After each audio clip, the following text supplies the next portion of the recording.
Hello, hello, hello, আসসালামু আলাইকুম। বাজিদ আহমেদ বলছেন? ওয়ালাইকুম সালাম। জি, জি বলছি। বাজিদ সাহেব, আমার নাম হচ্ছে নিঝুম মজুমদার। জি, জি। আমার নাম হচ্ছে নিঝুম মজুমদার। আমি পেশাতে একজন আইনজীবী। জি, জি ভাই। কেমন কেমন আছেন? আছেন? আমি ভালো আছি। আপনি কেমন আছেন? ছিলাম তো ভালো, একটা রিপোর্ট করার পর তো বিপদে আছি ভাই। হ্যাঁ, আপনার রিপোর্টটা আমি দেখলাম, কিন্তু কথা হচ্ছে যে আপনি এই রিপোর্টটা, যারা আপনাকে তথ্য দিচ্ছে, আপনি কি শিওর যে এই তথ্যটা ঠিক আছে, তথ্যগুলো? মেইনটেইন করে করা যায়। না, ওইটা আমি বুঝতে হ্যাঁ? পারছি। ওইটা আমি বুঝতে পারছি, কিন্তু আপনি আমাকে বলেন যে আপনি নিশ্চিত হলেন কিভাবে? মানে আপনাকে তো ভেরিফাই করতে হয়েছে এগুলো নাকি? ভেরিফাই করেন না? হ্যাঁ, একাধিক জায়গায় ভেরিফাই করছি। আপনি তো আর আগেই বলতে পারবেন না যে আমি ভেরিফাই করছি কি করি না, নাই। কারণ হলো, না, এই কারণে আহ, আপনাকে কথাটা এই কারণে বললাম বাইজিদ ভাই, সেটা হলো যে আমি জি, ব্যক্তিগতভাবে যাদেরকে নিয়ে রিপোর্ট করেছেন, আমি মোটামুটি বলা যায় যে 95%-এর বাসাতেই গেছি আমি কলকাতাতে। এখন আমি আছি ইংল্যান্ডে, এবং ইংল্যান্ডে যারা আছেন তাদের সাথে আমার আচ্ছা, আচ্ছা, ব্যক্তিগতভাবে পরিচয় আছে, এবং আমি ব্যক্তিগতভাবে তাদের সিচুয়েশন গুলো জানি আসলে। হ্যাঁ, যেমন আচ্ছা। আমি ব্যক্তিগতভাবে জানি যে আব্দুর রহমান ভাই অত্যন্ত অসুস্থ একজন অবস্থায় আছেন, এবং এক রুমের মধ্যে দুইটা মেয়ে নিয়ে থাকেন। এটা আমি নিজে, উনি ওই নাদিল ভাইয়ের সাথে কথা বলছি, অনেক ভাইয়ের সাথেই কথা বলছি কিন্তু আমি। কিন্তু রহমান ভাই এক রুমের মধ্যে দুটো অ্যাডাল্ট মেয়েকে নিয়ে আছে, তার এই অবস্থা, তাহলে তিনি কিভাবে বিলাসী জীবনযাপন করেন ভাই? তার সোর্স অফ ইনকাম কি ভাই?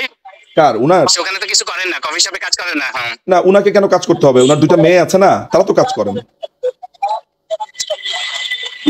সেটাই তো বলছি। তাহলে তাদের তাদের দুটো মেয়ে অনেকে রোজগার যেমন করে একজন বাবাকে। একজন মন্ত্রী একজন মন্ত্রী হ্যাঁ, একজন মন্ত্রী আমাকে বললো, ভাই আমি তো খুব মানবতার জীবন যাপন করতেছি হ্যাঁ, এই তো এই সপ্তাহে রিপোর্টটা দেওয়ার আগে। হ্যাঁ, তো আমি বললাম যে বলে যে আমার বিরুদ্ধে তো অনেক অপপ্রচার, আমার তো কোনো কিছুই নাই, আমি কোন রকম একটা ফ্ল্যাট শুধু আমার নামে আছে গুলশানে, হুম, আর আমি তো খুবই মানে আমার নামে তো সব রিমার্ক, আমি অনেক টাকার মালিক, এটা সেটা। তো আমি বললাম, ভাই আপনি যেখানে আছেন এখানে কি করেন, কিছু কাজ টাজ কি করতেছেন? বলে না, কাজ করার সুযোগ নাই, আমি তো এমনিতেই আছি, কোনো ভাবে নিজেকে সেভ করে আছি। তো আমি বললাম, কোনো কাজ করেন না, কোনো কফি শপ বা অন্য কোথাও কাজ টাজ করেন না? বলে না, না, না, করতে পারে। আমি বললাম, তাহলে আপনি চলেন কেমনে?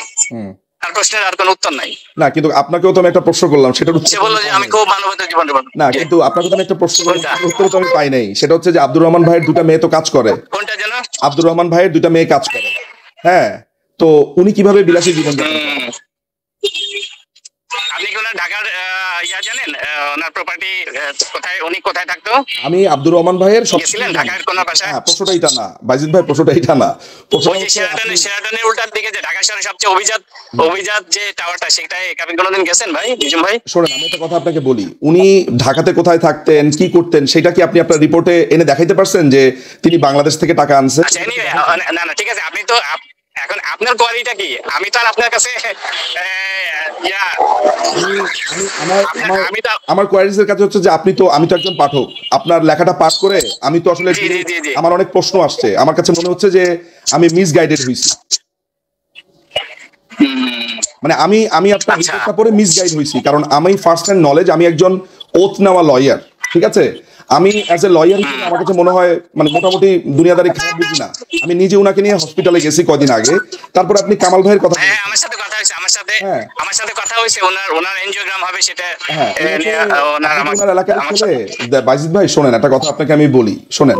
সেটা হচ্ছে যে আপনি রিপোর্ট করেছেন, এবং আপনি শেষে দিয়ে যেটা বলেছেন, মূল উদ্দেশ্য যদি এটা থাকে যে সাধারণ নেতা কর্মীদেরকে এইটা জানানো, দেখেন আপনাদের নেতারা কত সুখে থাকে, শান্তিতে থাকে, আর আপনারা অনেক খারাপ থাকেন, তাহলে আপনার এই ধারণাটা আমার মনে আব্দুর হয় রহমান ভাইয়ের পুরোপুরি ঠিক ওখানে না। কি কোনো লেখা আছে যে আব্দুর রহমান ভাইয়ের ওখানে যে কোনো বর্ণনা দেওয়া আছে যে উনিও বিলাসী জীবন যাপন করতেছে? না, কিন্তু আপনার তো মূল হেডিং এর জায়গাটা ছিল ওইটা, তার মানে ওইটার আন্ডারে যারা হ্যাঁ, আসবে আপনি তাদেরকেই মিন করতেছেন। ফোকাস ম্যাক্সিমাম জায়গায় আপনি লিখেছেন, ফোকাস তো করাই হয়েছে। না বাজিদ ভাই, আপনি বলেছেন কলকাতা, লন্ডন, নিউ ইয়র্কে আওয়ামী লীগের নেতাদের বিলাসী জীবন। হুম। তো যদি আব্দুর রহমান ভাই বিলাসী জীবন না করে থাকে, তাহলে ওনার নামটা দিলেন কেন? আমি তো আপনার কাছে জবাবদিহি করতে বাধ্য না ভাই, না, যে আপনার ওনার এখানে নাম্বার। বাধ্যবাধকতার জায়গাটা না বাজিদ ভাই। আপনি একজন সাংবাদিক, আপনাকে একজন সাংবাদিক হিসেবে আপনি বাংলাদেশের ওয়ান অফ দ্য সোল, মানে আপনারা খবর উঠা নিয়ে আসেন। এখন আপনি যদি একজন সাধারণ পাঠককে বলেন যে নিজুম ভাই আপনার কাছে আমি জবাবদিহি করতে বাধ্য না, তাহলে পাঠকের কাছে জবাবদিহি করতে বাধ্য না হলে আপনি কার কাছে বাধ্য? মতি ভাইয়ের কাছে? আপনাকে আমি ভাই হিসেবেই বলতেছি, it's not like I am your enemy. আমি শিওর আপনি আমাকে চেনেন, জানেন, হয়তো আমার কর্মকাণ্ড নিয়ে আপনি জানেন। আমার দুঃখের জায়গাটা হচ্ছে আপনার সাথে তো আন্দোলনের সময় আমার কথা হয়েছে একাধিকবার, মনে আছে? আমার মনে থাকবে না কেন? আমার স্মরণ শক্তি কি খারাপ? তাই না?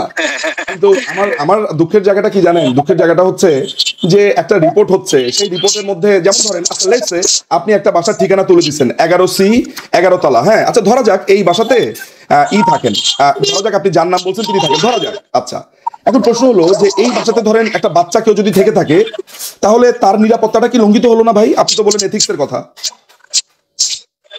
ওইটা কলকাতার সবচেয়ে অভিজাত সবচেয়ে সিকিউর জায়গায় যে থাকে তার আবার নিরাপত্তা কি সমস্যা থাকবে? ওইখানকার বাসাতে আমি গেছি, নিরাপত্তা কি না কি সেটা আমি জানি খুব ভালোভাবেই, কিন্তু কথা হচ্ছে যে কারো বাসার ঠিকানাটা তার ফ্ল্যাট নম্বর দেওয়াটা কি এথিক্স এর মধ্যে পড়ে কি পড়ে না? আমি আপনার কাছে জানতে চাই। না বুঝতে পারছি আপনার আমি শ্রদ্ধা করি আপনার যে কোয়ারিসের জায়গা থেকে। এটা আপনি বলতেছেন তো, আমি ব্যক্তিগতভাবে নানক ভাই, তারপরে আমার স্কুলেরই বড় ভাই আমাদের শাসনামূলক শামীম ভাই, আমি অনেকের সাথে আমি অনেক না, আমি 95% থেকে 96% নেতা এমপিদের সাথে মিট করছি, আমি তাদের জীবনের অবস্থাটা দেখে আসছি। সো আমি আওয়ামী লীগ সমর্থন করি, আমি শেখ হাসিনার অনুসারী, আমি বঙ্গবন্ধুর অনুসারী, এখানে এই জিনিসটা আপনি আইনেন না। ব্যক্তিগতভাবে আমি দেখছি নেতা থেকে শুরু করে কর্মী তারা ঠিক কিভাবে অবর্ণনীয় সেখানে ভাবে আছে, এবং মানে আপনাকে এগুলো আমি বলতে চাই না, এই কারণে বলতে চাই না কারণ আপনি তো একটা সিদ্ধান্ত অলরেডি নিছেন। তো আমি শুধু একটা কথা বলি যে আপনাকে যারা ইনফরমেশন দিছে তারাও আপনাকে মিসলিড করছে, আপনি নিজেও, কারণ আপনি তো নিজে ইন্ডিয়াতে যান নাই, আমি বুঝতে পারতেছি আপনি নিশ্চয়ই এমন কারো কাছ থেকে শুনছেন, আপনার কাছে মনে হচ্ছে যে না ওনাকে বিশ্বাস করা যায় বা লেখা যায়। কাদের ভাই যখন আমার সাথে কথা বলছে, বেচারার লোকটার হাত রীতিমতো, মানে উনার নিজে কিরকম অসুস্থ একজন মানুষ অবস্থায় আছেন, আমার কাছে খারাপ লাগছে। নানক ভাই, আমি লোকটাকে দেখে আমার দেখে খারাপ লাগছে মানুষগুলোকে দেখে। আমি আপনার থেকে এক চিমটি হইলেও এদের ব্যাপারে জানি, কারণ এরা প্রত্যেকেই আমার দলের মানুষ, আমি জানি। সো আপনি যা বলতেছেন প্রত্যেকটা আপনি শোনা কথা করে রিপোর্ট লিখছেন। আপনি তো মানে আপনার চেয়ে বেশি দিনের ধরে রাজনীতি করে, আপনার চেয়ে বয়সে বড় এমন লোকজন যারা ওখানে থাকে, তাদের কথাটাও মাথায় রেখেন। না আমি মাথায় রাখছি, কিন্তু নিশ্চয়ই আওয়ামী লীগের কোন নেতা এসে আপনাকে এই কথাটা বলার কথা না। রাজনীতি করে আপনার চেয়ে বেশি দলের পোর্টফোলিও মেইনটেইন করা এবং সাফারাত এবং তাদের কথাটাও মাথায় রাখেন, তারাও কিন্তু ফেলনা না। না সেটা ঠিক আছে, আমি তো তাদের কথা জানি না, আমি তাদেরকে ফেলনা মনে করবো কেন? আমি যেটা আমার প্রশ্নটা হচ্ছে যে আপনি যে এই রিপোর্টটা লিখলেন, আপনার কাছে কোনো কংক্রিট এভিডেন্স আছে কিনা? নাই। আপনি একজনের অনেক এভিডেন্স আছে ভাই, আমার কাছে অনেক এভিডেন্স আছে, আমি তো সব এভিডেন্সের কথা বলতে পারছি না, আরো অনেক র এভিডেন্স ছিল, কিন্তু সেই জায়গায় সেগুলো ইভেন আমি দেখে নিজাম হাজারি যে বাংলাদেশের গডফাদার, সেই শব্দটা পর্যন্ত আমি দেইনি, কারণ আমরা এইগুলো দেই না। আপনি এখন যদি কাউকে গডফাদার বলেন, সে কি গডফাদার হয়ে যায়? আপনি বলেন সমস্যা কি? নিজাম হাজারি গডফাদার। এখন আপনাদের আচ্ছা ঠিক আছে বাইজিদ ভাই, মতি ভাইয়ের ছেলে শাসা কত টাকার মালিক?